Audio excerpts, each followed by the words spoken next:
Next up, we're taking a look at the 1962 Godzilla figure from King Kong vs. Godzilla. Now, I should probably mention that this figure came out at a point in time where NECA was like, okay, you know what? All gloves are off. Let's really put some smoke into these Godzillas. And they turned it up to 11. And the quality of these things just shot through the roof and really start improving here. Because, well, let's just start off. First of all, it got rid of the more glossy base paint. I know there's like some gloss here, but we'll talk about that in just a sec. The eyes are just painted. Oh, wow, these things are. The eyes are actually done really well, and I do like how well done they are with the kind of like yellow eye and the solid black pupil. We have some like mild gray applications here for the brows, which kind of makes it look like a frog accurate to the film. And we do have some nice paint applications for the mouth. And we do have like a hole that for the beam piece, of course. But the tongue, I kind of wish it was a bit of a different color to the rest of the gums. But it still overall looks fine. And we have like the teeth that are all individually sculpted and painted, kind of like a different variations of brown, kind of like a bone brown material. Let's see if that even is a color. Bone brown. And we do have some very nice scale details that, again, really make it look like a suit. Then we kind of get to the fins here, where it kind of starts out. And then going to the torso area, we have like some more increased detailing where you can like feel your finger in it. This like feels really not, what's the word I'm looking for, deep with the molding, I guess. Like this mold actually feels really detailed, and you can kind of get to more like the stomach lining, where again you can see like the little chest area, and then you can kind of get more like the really crisp detail, and just gets better and better. Then you can kind of get some more folds in the skin, more like the scale detail, especially going to the forearm and to the claws, which are pretty well sculpted and pretty well painted, having some like darker grays to a lighter bone white gray gradient, I should probably clarify. And this hand, of course, has a different slightly pose to where you can actually kind of make it do the the like that a little articulation snippet there. And we do have some nice like paint work here at the like dry brushing and such. Like this is really where the dry brushing like really kicks off. And then here we have some like really meaty thighs. Like, wow, these thighs are actually freaking massive. And we do have some nice detailing with all the bumps and grooves on it. It looks very great and very well detailed. Like, it almost looks like, I know this is going to be sound odd, but some of it almost looks like tree bark. Yeah, it kind of looks like that to me. But we do have some more like the lining work and all the scales and such. Really well detailed, really well sculpted, really well painted. And then we got some more kind of like darker gradations here on the lower legs. So it looks, again, really nice here. Very much well with the detailing here. And we can kind of get down to the feet where it doesn't have as much detail, but we do have some nice solid paint applications on the dry brushing on the feet and on the toenails, where it's lighter, kind of like bone white, and then like a darker grayish brown. And then let's talk about the dorsal plates. Mine's got a bit of flakiness from it over time.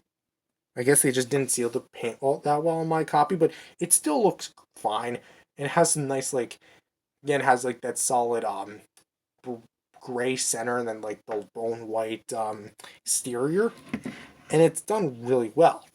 And I do have to commend NECA for what credit's due. They actually molded them pretty well. I will say it's made of a bit of a slightly thicker rubber. It's not like hard as heck, but like if you just like flans it like this, it's definitely got some like mild malleability. And then we have like the sculpted details on the spines going down to the tip of the tail, and they're all individually painted and sculpted as well. And we do have some more like that really nice detail that goes all the way down to the tip of the tail, where we have all those ridges. Looks really nice. And then kind of get to the tip of the tail too, where it's like very thick. Like this is a very thick Godzilla tail. Stops abruptly, kind of. Again, I guess it's like that in the movie. But we do have a lot of like the same kind of dry brushing, all that signature detail that you see with this Godzilla. And again, kind of like coming down, you get more like the same scaling, and it just looks really good. So overall, for like the sculpt and paint, I'd have to say the 62 is probably the most well executed of them. Like you can tell the sculptor for this Godzilla just went to frickin' town. I don't know who sculpted this, but they they had to have gotten a raise. I bet Randy was at like a meeting with the dude who sculpted this and said, "Hey, we're gonna do a 62 Godzilla. We're gonna give you X amount of money. Uh, it's probably double than the last one. You want to do it?" And then the sculptor said, "Yeah." And then whatever. I'm just speculating. It's just kind of fun. But for articulation, we have a hinge at the jaw, so we can actually open up, kind of pushing it as hard as I can. There we go. Open up about that far. Shut it about that far. For this ball joint, we can go up, down, left, right. Go pretty much all the way around. There we go.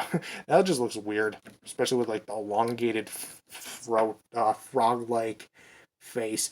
For this Godzilla, we can go pretty much all the way around too, so we can go up about that far. We're using the two of them together, so we can actually look up this time.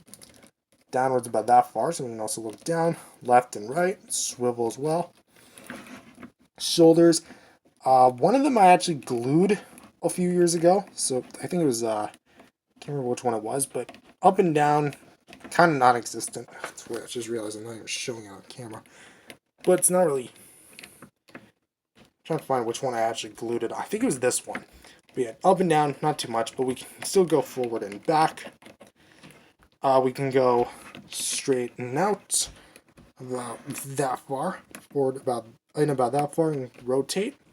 Swivel hinges for the hands, so we can go in and out, forward and back. And here's something interesting we can do with the fingers. I don't know why I'm struggling to say these body parts. Actually, I don't know if this is the right Godzilla. I don't think it is, but I remember one time I actually got the fingers to rotate. Oh, wait. Yeah, see? I can actually get them to rotate. So, while I don't think it's intentional, you can actually rotate the fingers. At least these ones. Would not recommend trying that. For the legs, we don't actually have a whole lot. The most we can get is like a mild rotation that is actually pretty stiff. My goodness. And it kind of stops thanks to the fact that there's a large fold here that's meant to accommodate the suit look. And that's kind of about it. There's really no like out to the side. But what there is a slight bend in the knee. I think this one's a bit not really. Oh, there we go. We can bend in the knee and twist at the knee, so it's still at least a functioning foot. And we can still bend and twist at this foot, which is on a ball joint, of course. And from here, and here is 5 ball joints. This is when they started ditching the bendy wires. So we have a fully ball jointed segmented tail, and it honestly acts really great. So overall for articulation, this is again when NECA like really locked in and just said, "Hey Toho, let's have a bit more freedom with this," and just completely started cooking.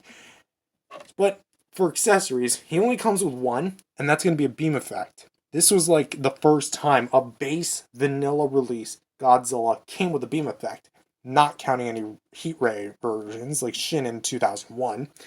And all you have to do is just like shove it into the beam, like to the mouth like that, and boom, he's shooting the beam.